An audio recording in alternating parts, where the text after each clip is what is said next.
स्नान करने का, दर्शन करने का आपको फल प्राप्त।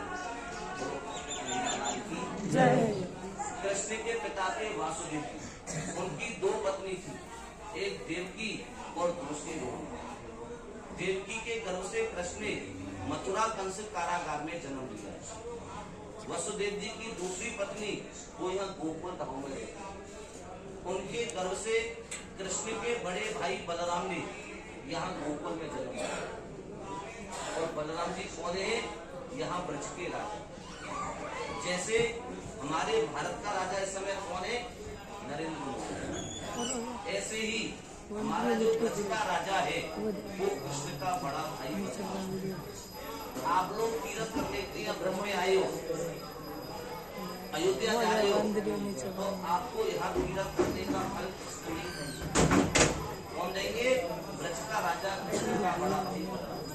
कृष्ण कहाँ का फल देगा? कभी आप लोग बद्रीनाथ में जाओगे तो कृष्ण बद्रीनाथ यात्रा करने का फल देगा। द्वारका में आप जाओगे तो वहाँ जाने का फल देगा। लेकिन यहाँ ब्रज में आओगे, अयोध्या जाओगे, सरयू नदी स्नान करोगे तो यहाँ का फल आपको कृष्ण का बड़ा भाई। दोनों भाई ने पूरे 84 कोस में 11 बरस और 52 दिन भगवान ने लीला की। अकासुर मारा है, बकासुर मारा है, धनकासुर मारा है, पूतना मारी है, गाय चराया है, मिट्टी खाया है। वृंदावन में जाके भगवान ने महाराज किया। बरसाने में जाके राधा रानी के साथ में होली खेली। गोवर्धन में जाके भगवान ने गिरिराजी पर्वत को उठाया है। और मथुरा में आके मामा कंस का वध कर।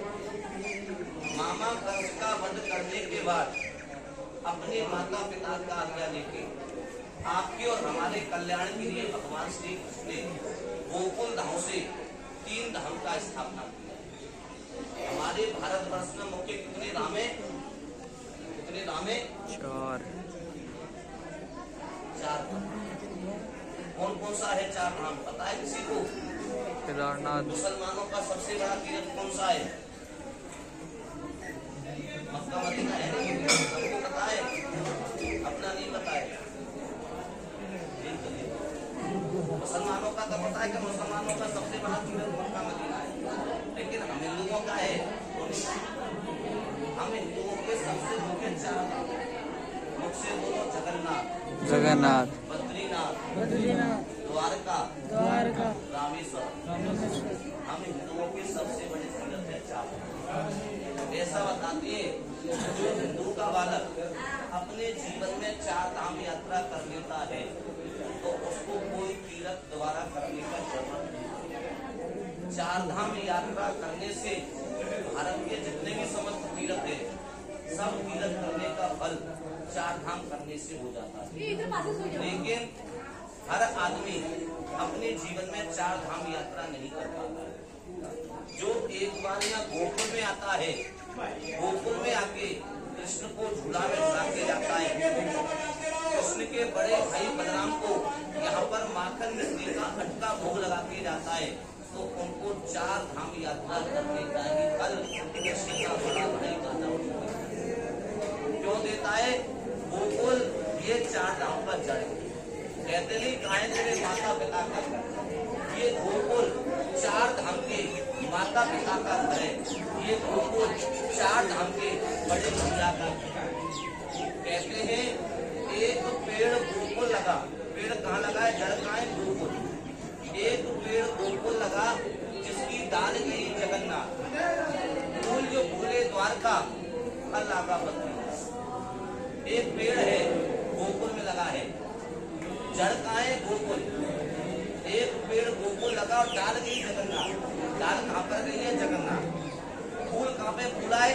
द्वारका में। और फल कहाँ लगा है? बद्रीनाथ। कहने का मतलब ये है एक पीपल का पेड़ है, आप लोग पीपल के पेड़ के पत्ते पत्ते पे पानी डालोगे, पीपल हरा हो जाएगा? नहीं होगा। लेकिन उस पीपल की पेड़ की जड़ में आप पानी डालोगे तो उसका पत्ता पत्ता हरा हो जाएगा। ऐसे ही ये गोकुल 4 धाम का जड़ है। आप यहाँ जड़ में आ गए तो आपको 4 धाम यात्रा करने का फल प्राप्त हो जाता है। यहाँ से पहला धाम, यहाँ से पहला धाम भगवान श्री कृष्ण ने द्वारका बसाया। जहाँ भगवान ने रुक्मणी के साथ में शादी किया है, तो इन्हीं कृष्ण का नाम द्वारकाधीश पड़ गया।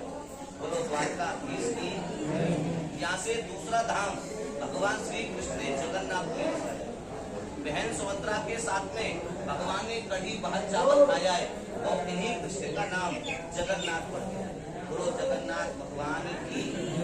और यहाँ से तीसरा धाम भगवान श्री कृष्ण ने बद्रीनाथ बसाया। कौरव पांडवों का युद्ध समाप्त हुआ। अर्जुन को लेके भगवान श्री कृष्ण पहाड़ों में तपस्या करने के लिए गए, तो इन्हीं कृष्ण का नाम बद्री विशाल हो गया। बोलो बद्री विशाल की। और चौथा धाम भगवान श्री राम ने बसाया।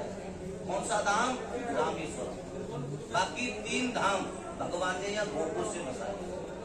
आप लोग अपने कभी भी जाओ, 4 धाम यात्रा करके आओ, और 4 धाम यात्रा करने के बाद आपको यहाँ गोकुल में आना पड़ेगा साक्षी देने के लिए। तब आपको 4 धाम यात्रा करने का फल प्राप्त होता है। जैसे आप अयोध्या जा रहे हो, तो उसका साक्षी आपको यहाँ गोकुल में देना पड़ेगा। कभी वैष्णो देवी गया है कोई?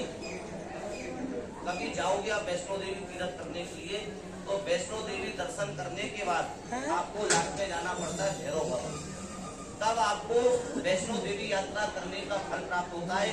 भैरव बाबा के पास आपको साक्षी देना पड़ता है कि हम लोग तीर्थ करने के लिए आए। ऐसे ही जो भक्त अयोध्या दर्शन करने के लिए जाता है, सरयू नदी स्नान करने के लिए जाता है, मथुरा वृंदावन तीर्थ करने के लिए आता है, तो उसको यह साक्षी देनी पड़ेगी, तब उनको यात्रा का फल प्राप्त होगा। बाकी आप साक्षी नहीं दे के जाओ, वैसे ही आप घूमते फिरते रहो, तो बुरा नहीं मानना, आपको तीर्थ करने का फल प्राप्त नहीं होगा। बोलो कृष्ण कन्हैया लाल की।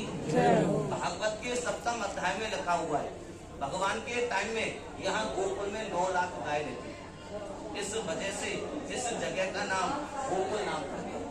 गौ माने गाय और कुल माने होता है वंश।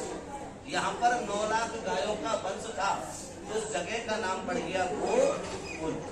आज भी यहाँ गोकुल में गाय को बेचा नहीं जाता है। हिंदू हो या मुसलमान, गाय को खाने पिलाने के लिए नहीं होता है। गाय दूध नहीं देती है, गाय बूढ़ी हो जाती है, तो गाय को बेचा नहीं जाता है। यहाँ नंद बाबा के समय की प्राचीन गौशाला बना हुआ है, गौशाला में छोड़ देते। यहाँ गोकुल में आने का जो सबसे बड़ा महत्व है, जिसके लिए सारा संसार यहाँ गोकुल में आता है, वो है यहाँ गोकुल में गौदान। आप लोग अपने घर में गौदान करोगे, कम से कम 50-40 हजार रुपया का गाय खरीदोगे, खरीद के दान करोगे। पैसे वाला लोग होता है 50-50 हजार खर्चा करके अपने घर में गौदान कर देगा, लेकिन गरीब आदमी का सामर्थ्य नहीं है कि वो अपने घर में 40-50 हजार खर्चा करके घर में गौदान कर सके। जो यहाँ एक बार गोकुल में आता है और गोकुल में आके खाली गौ सेवा भी करके जाता है, गाय के लिए चारा दान भी करके जाता है, तो उसको गोकुल में गौदान करने का सबसे बड़ा फल प्राप्त होता है। आप लोग अपने घर में 11 गौदान करो और गोकुल में आके खाली गौ सेवा भी करके जाओगे, तो आपको घर में 11 गौदान के बराबर फल प्राप्त होगा। हमारे हिंदू धर्म में गौदान क्यों किया जाता है? कभी आप लोग गरुड़ पुराण का नाम सुना है आपने? गरुड़ पुराण में लिखा हुआ है, जब आपकी मृत्यु होगी